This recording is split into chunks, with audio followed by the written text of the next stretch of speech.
One of the fastest ways into the heart of Cuba's capital is along a street that doesn't even allow cars.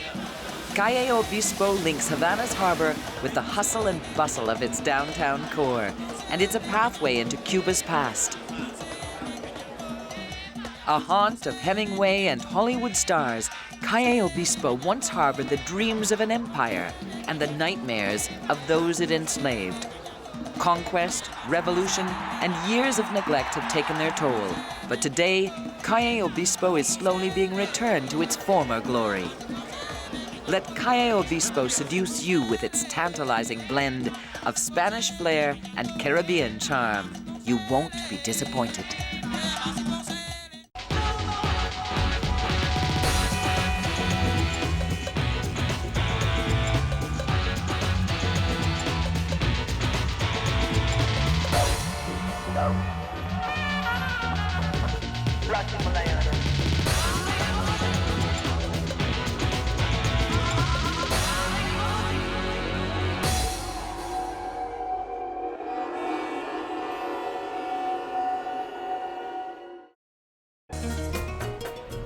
Calle Obispo begins in the lush Plaza de Armas in the north and ends at the stately Parque Central in the south. Just 14 blocks long, Calle Obispo, or Bishop Street, was a street of firsts. Having prospered during Spanish rule, it was the first street in Havana to have oil lamp lighting, the first to have electrical lighting, and the first to have telephones. Over the course of 2 centuries, Obispo became the busiest shopping street in all of Havana. Protected by awnings, which bathed the street in a subdued light, there were stores specializing in china and glass ornaments, candles and incense, jewelry and fine fabrics. Obispo's pavement teemed with vendors, gamblers, acrobats, and all manner of entertainers. Today, Calle Obispo is jammed with those making a detour on their way to work, stopping to visit friends and neighbors, shopping, snacking, or grabbing a quick drink at one of the street's many cafes. Squeezing right in alongside the Havana locals, or habaneros, are hundreds of foreign tourists. It takes a seasoned traveler to look behind the commercial facades and catch a glimpse of the contradictions that have shaped Calle Obispo. For beneath the day-to-day bustle of the street lies the essence of 2 very different legacies. For almost 5 centuries, the influence of Spanish colonialism proved both a blessing and a curse. The glory of the empire was tainted by the subjugation of the African peoples who were brought in to serve Cuba's growing sugar industry. Habaneros have repeatedly resisted revolutionary attempts to rename Calle Obispo. The name is said to honor 17th century Bishop Diego Evelino de Compostela, a benefactor to both slaves and the poor. In the early 1800s, Bishop Compostela founded a famous girls' school on Calle Obispo near the corner of Calle Oficios. The old school is now the site of La Mina Bar and Restaurant, and these days there's little sign of the bishop's piety during the nightly explosion of music and dance.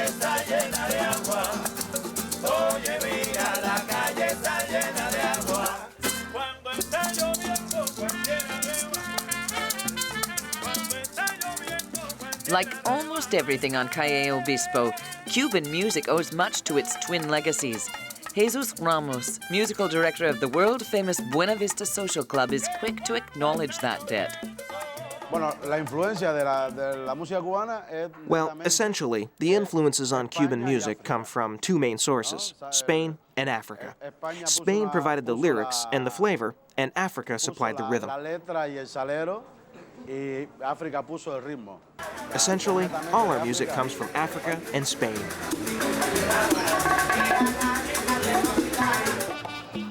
You can spot the Spanish and African roots in both music and architecture up and down Obispo. It's there in the rhythms you hear, spilling out of almost every bar and restaurant, and it's echoed in the design of the street's many famous landmarks. One such landmark is Old Havana's Real Fuerza, just off Obispo's Plaza de Armas. It's Spain's first fortress in Cuba and the second oldest in the New World. The original fort was begun by Peru's conqueror Hernando de Soto in 1538. But before it was finished, de Soto made his wife acting governor and left the island to explore North America. Several years later, the fortress was attacked and ransacked by pirates. For 4 long years, Isabel Bobadilla held the dilapidated fort, scanning the horizon for her husband's returning ships. To no avail. Her errant husband had died after discovering the Mississippi River and his body consigned to its murky waters. La Giredia, the statue atop the highest point of the Real Fuerza, represents Doña Isabel's lonely vigil, the same image that appears today on all Havana club labels. Located next door to the Real Fuerza is El Templete. A sacred tree stands in front of this small neoclassical temple, marking the spot where the Spanish conquerors held their first mass and first town council meeting in 1519.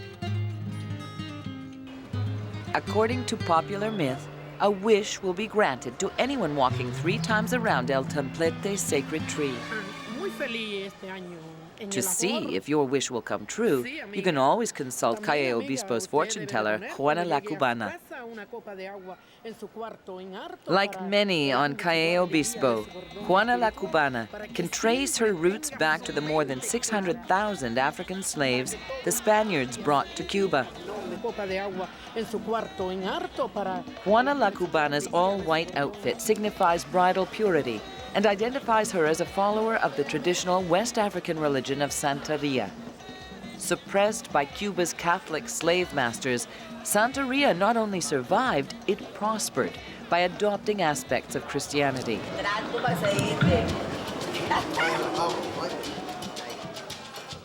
Hidden from all but the most curious and enterprising visitors, Spanish Catholicism and African ritual regularly mix in Calle Obispo's many rundown mansions or solars. This solar once provided lavish accommodation for just one wealthy family. Today, 34 separate families call this place home. Antonio Reyes is proud to raise his family here on Calle Obispo and proud of the roots of his community. Estamos celebrando una fiesta.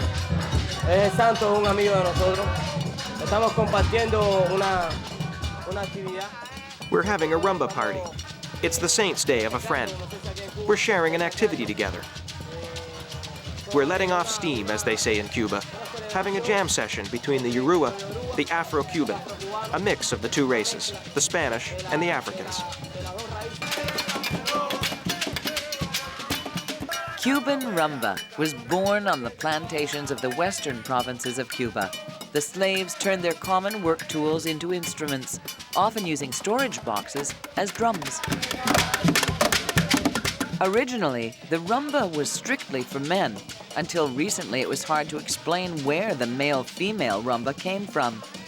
It seems that the rumba has its origins in a dance combining African rhythms of a Cuban-Congolese fertility dance with vocals from traditional Spanish poetry and song. A Calle Obispo rumba party is about families, friends, and neighbors moving to the rhythms of life, facing everyday hardships and an uncertain future. Showing off its Afro-Latino roots, rumba celebrates the remarkable resilience of the Cuban people.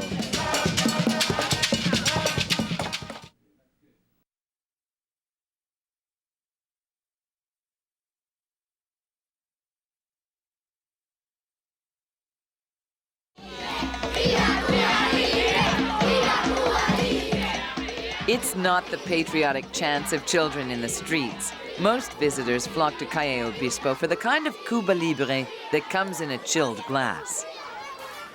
Famous for its cocktail list, El Floridita at the corner of Obispo and Montserrat is best known as the birthplace of the daiquiri and as a favorite haunt of American writer Ernest Hemingway. Although Hemingway preferred his daiquiri shaken with ice and without sugar, the more popular frozen daiquiris appeal to the softer palate.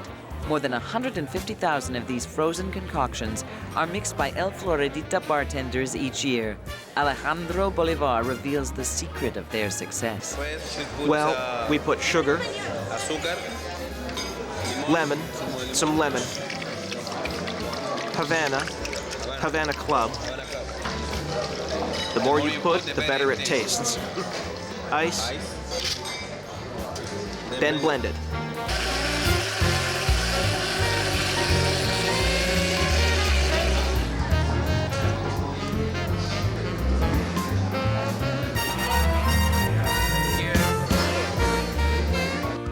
Throughout the 1930s, Hemingway held court in El Floridita. From his corner of the bar, Hemingway played host to Hollywood stars like Gary Cooper, Spencer Tracy, Errol Flynn, and many others. Although highly respected for his literary talents, Hemingway was known to be a heavy drinker. He could easily consume a dozen daiquiris at one sitting, a total of 26 ounces of rum. Just 2 blocks off Calle Obispo, another Havana bar claims its own historic connection with Papa Hemingway. La Bodeguita del Medio means little bar in the middle. Hemingway came here to fortify himself with Havana's rival to the daiquiri, the equally famous mojito. Locals claim that Hemingway even put pen to paper on the subject. My mojito in La Bodeguita, my daiquiri in El Floridita. Bartender Angel Rabel is master of the mojito. We put a little bit of sugar in the glass. We put about 4 ounces of lime juice. Then we put in the mint leaves.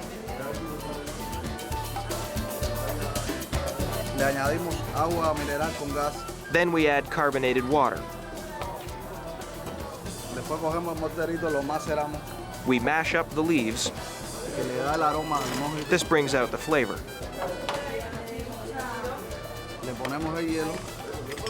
We add the ice and a measure of white rum.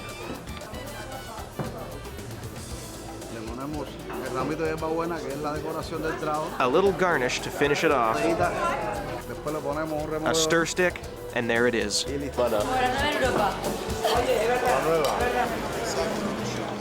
Another Hemingway haunt was Obispo's Hotel Ambos Mundos, or Both Worlds Hotel. When the owners set about restoring the building to a semblance of its former glory, they were careful to leave room 511 unchanged. Ernest Hemingway lived and wrote in this room between 1930 and 1938. Here he typed the quote that would finish perhaps his greatest novel, For Whom the Bell Tolls. And therefore never send to know for whom the bell tolls. It tolls for thee.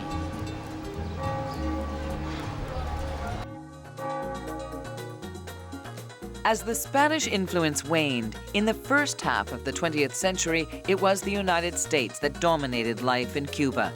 2/3 of Cuba's sugar exports went to the U.S., while the U.S. provided Cuba with 2/3 of its imports. Despite the money being made from Cuba's labor and resources, its people suffered from grinding poverty, illiteracy, and inadequate health care. After a grueling 3-year guerrilla campaign, on January 1st, 1959, Fidel Castro's rebel forces finally ousted Cuba's unpopular dictator, Fulgencio Batista. Denied foreign aid by the U.S. for his fledgling socialist government, President Castro turned to Eastern Bloc countries adopting communist policies. All U.S. property was expropriated. The United States canceled Cuba's sugar quota and put an embargo on all exports to the island.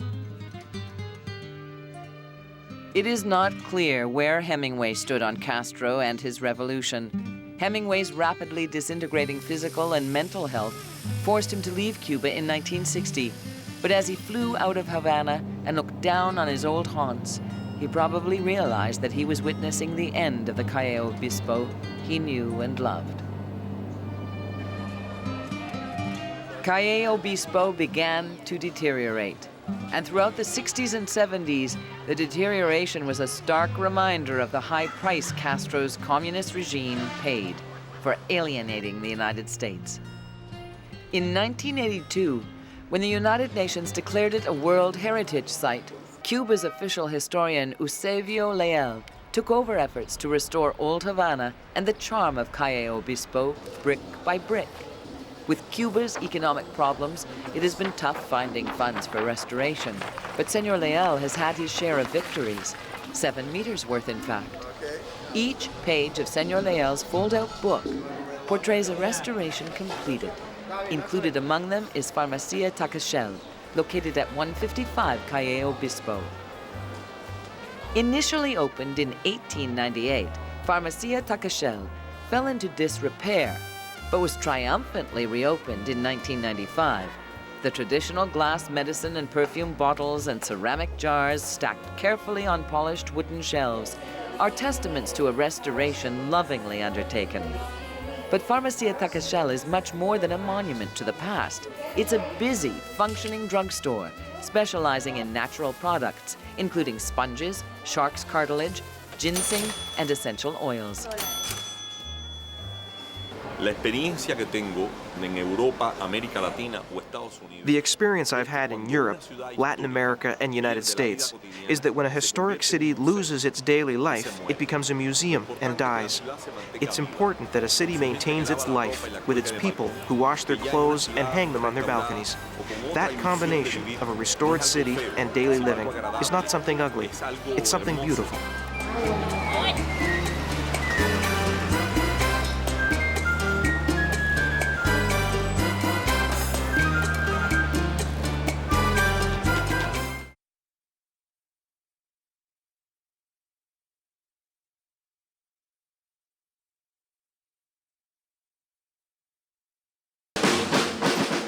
Drum beats and march steps, signal rehearsals for Jose Marti Day in Parque Central, an annual fiesta honoring the memory of the young poet and revolutionary leader who in 1895 was ambushed and killed in Cuba's Second War of Independence from Spanish rule. In the 1800s, Calle Obispo's Parque Central was one of the most fashionable spots in old Havana. The rich and influential Habaneros would gather here to catch up on the news of the day. Men still gather here to argue furiously about the news, but the news now is about baseball, which, despite its Yankee roots, is taken very seriously by Cuban men, including Fidel himself.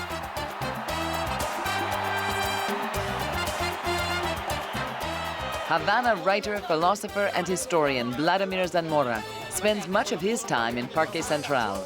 He's keenly aware of the park's historic importance and the vital role it plays in the daily lives of Habaneros. En La Habana Vieja, el Parque Central, que es así como te digo, como un pulmón espiritual del cubano, donde la gente... Parque Central is like the spiritual lung of the Cuban nation. It's where we come to watch others, to chat, to listen to music. Un sitio como que es como un corte representativo de lo que es... It's a place that reflects our Cuban society. Standing between Havana's Capitol building and several luxury hotels, the restored El Gran Teatro Nacional de La Habana dominates this part of Calle Obispo. The theater was a target of revolutionary fervor in 1959 because of the gambling casino it once housed. Now restored, it is strictly a theater, where you are more likely to see performances by companies like La Colmenita, a dance company for children with physical and emotional problems.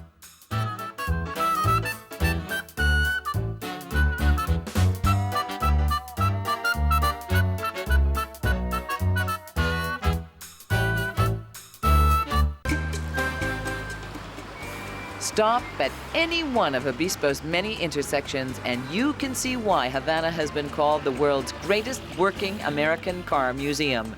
No American car or car parts have entered Cuba since the U.S. embargo. Resourceful Havana car owners recharge batteries from overhead power lines and manufacture brake fluid from a blend of alcohol, brown sugar, and shampoo. These are just some of the ingenious lengths owners like Francisco Hernandez have had to go to keep their beloved American vehicles on the road. This is more like love. It's not money, but more like having a type of affection for the car to maintain it this way. It's not for everyone, but I love the work. I'd love to restore 10 cars to this condition. I really would, because I don't think they'll ever make a car like this again. Faced with the loss of its markets in Eastern Europe, Cuba now recognizes the need for dollars. In the 1990s, the government allowed private enterprise into some parts of the economy and made the country more accessible to the 1.5 million tourists who visit each year. Now, no other street in Old Havana works harder than Calle Obispo at attracting US dollars, the new unofficial currency of Cuba.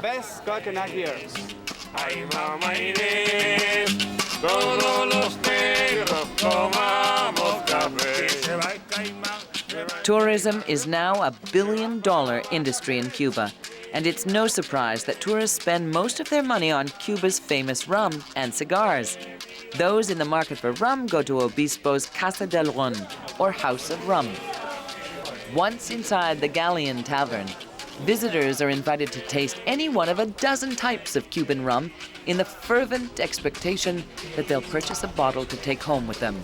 Sales rep Sadie Rodriguez claims that for her, this is more than just a business. Rum is typically Cuba's drink and the thing that is most typical of Cuba. So someone who visits Cuba and doesn't take home some rum, it's as if they hadn't come here at all. Cigar roller Jose Manuel Santos. Surprised that no one else had set up shop on Obispo to hand-roll individual cigars, Jose Manuel jumped at the chance and set up his own stall. Rolling as many as 100 cigars a day while smoking 6 to 8 cigars himself, Jose Manuel is understandably passionate about the Cuban cigar.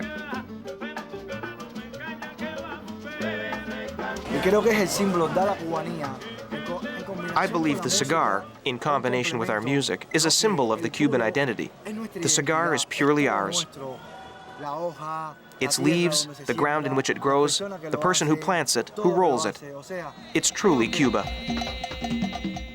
Calle Obispo is a 24-hour, 7-day-a-week street, which reflects both the energy and the pace of Cuban life. It's a beautiful street, and it's always sustained us, even after the revolution. It's an important street for us and for those who visit Havana from all over the world. Over the centuries, Calle Obispo has witnessed dramatic changes. It has survived on its remarkable ability to blend Spain's romantic lyricism with the robust rhythms of Africa. Calle Obispo will forever be a gateway into Cuba's past, the heartbeat of a nation in the heart of its oldest city.